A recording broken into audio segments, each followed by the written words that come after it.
Mayaprabu Kurumjiri. It is almost 10 months now that the current spate of violence in Manipur has slowly come down, and also during this hectic time, the election announcement has come for the Lok Sabha parliamentary elections for Manipur, including Manipur, for 2 seats, inner and outer. I, from the party side, would like to urge to the people of Manipur to kindly give your valuable vote for the Bharatiya Janata Party for another term, so that our Honorable Prime Minister Sri Narendra Modi ji can reach that position of becoming the 3rd consecutive Prime Minister of India. Why we have to vote for BJP is a very pertinent question, and I like to put it in this way, that for so many years, until this very recent crisis, our state has improved and advanced so much. If you compare with the previous predecessor government, I think it is almost 2-fold, 3-fold growth rate in every sector, spheres of our life. Now, we like to focus on the recent crisis. Why BJP has been targeted by many of the political parties for this crisis. Perhaps all of us know that we cannot simply give our thoughts on the post effect. I think it is very important we know how the cause of this, what is the cause of this current violence. So why we have to vote for BJP? Now, when BJP came to power in 2017, when this issue was not there, the prime objective of the government was to focus on those areas which could save the future of Manipur, that we can seal our future, to make ourselves comfortable for our next generation. Now, what was the situation? We were all akin to the kind of protest that we have seen predecessor to the BJP government. At 5 p.m., we have to close our market, we have to shut down everything and stay inside the home.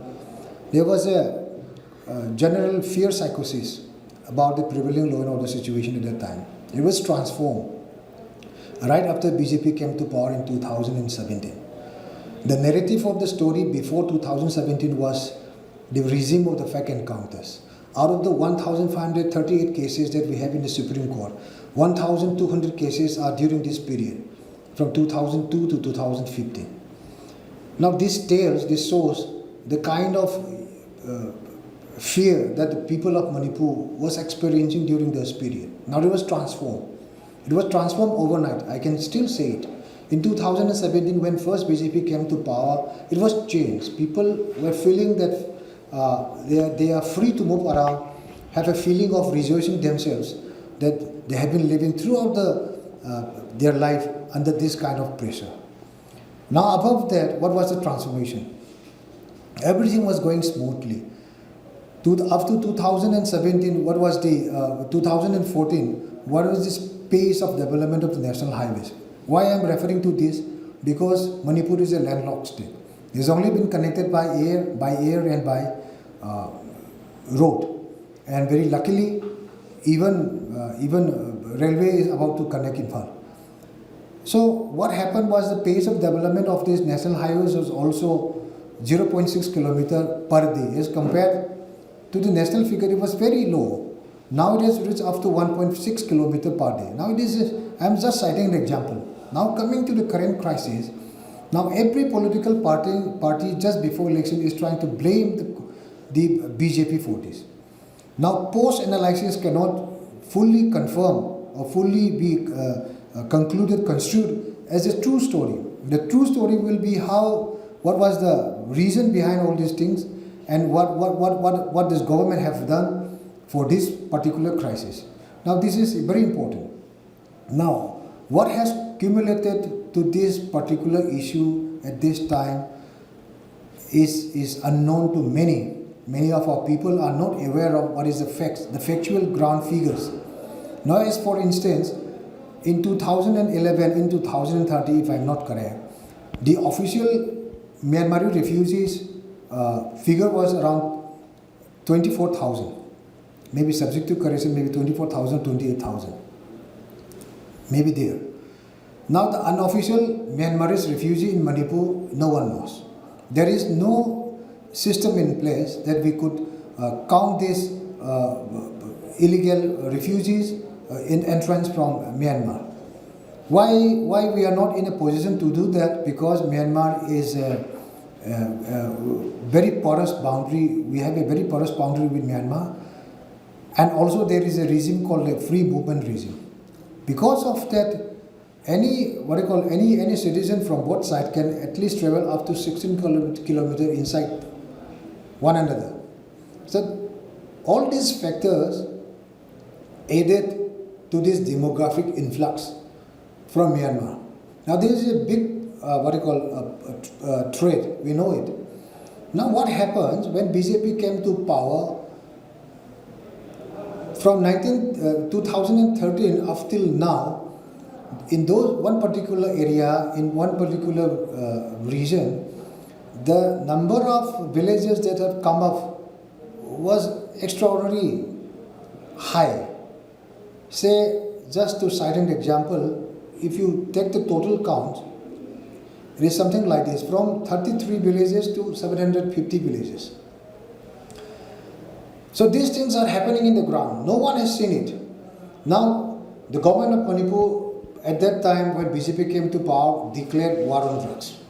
Now, war on drugs, what was the modus operandi in the beginning? That we have to check every traffic points. Trafficking was always on the road, and the amount of drugs that were confiscated during those periods were also very high. But we thought it was the end. Then what happens? That drugs still managed to flow into Manipur. That trafficking, in spite of all the trafficking, that problems still continue to persist. Then we have to look deeper into what is happening. Then all of a sudden, it was slowly revealed that most of the hill areas, some of the one particular area or district, we find that the poppy plantation was massively and hugely done. No one has ever known about it. So the government immediately started campaign against the poppy plantations. The poppy plantation got started to be destroyed through a systematic use of apparatus of military personnel, police personnel, forest personnel. Everyone was involved. Now war on drugs was expanded. Now some people who are earning their livelihood or getting some financial advantage from those positions suddenly get hurt and deprived of their illegal financial resources. So these people always try to create some problem. They are waiting for a chance. So this is another factor. And one factor is Manipur has a very substantial amount of forest reserve areas. Now, in the last few years, we have seen forest incursion, human habitations in these areas have increased double-fold. And government have started crack down on these illegal encroachers. And then again bounce back with some kind of political touching and become an ethnic issue. Why? See, government is trying to protect forests. Now, government is trying to forest. Is it only for one community or against one community? It is for the entire people who are living inside Manipur. Now, we are working to stop these illegal migrants into Manipur. It concerns, it applies to every community. It is not only to one particular community. We must understand that. So, these are the factors which are I think really hurt the sentiments of some people who have their vested interest in their financial resources through these illegal drug channels, and they are being stopped, and their whole idea and their whole project was destroyed by this government's people-oriented steps to save our future. That is one very important thing. Now, there are so many other factors also.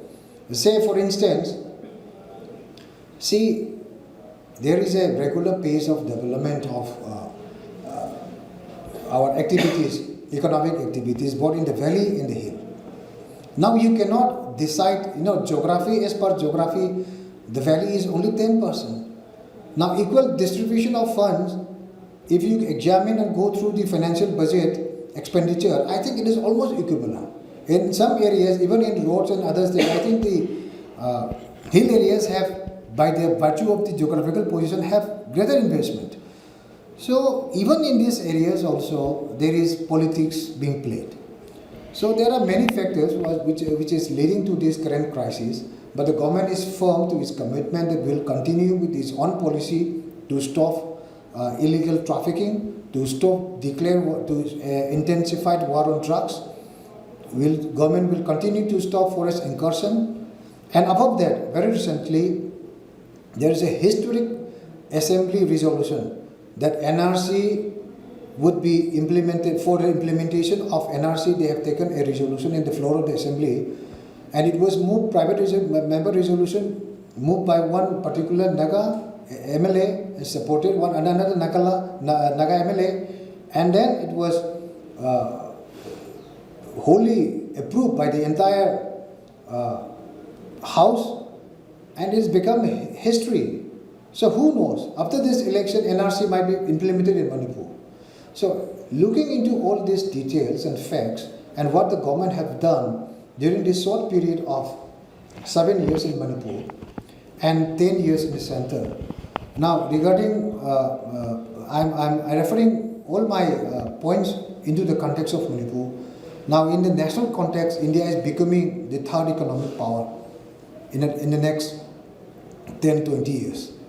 We are now the 5th largest economy. So I think there is nothing to say more about this. So I think the people of Manipur should understand how this government have managed to go through all this during these days. And we have, there are some gray areas. We have so many displaced persons, around 50,000 displaced persons still not able to go back to their place of settlement. We are all part of it. We share the grief and sorrow with them, along with them.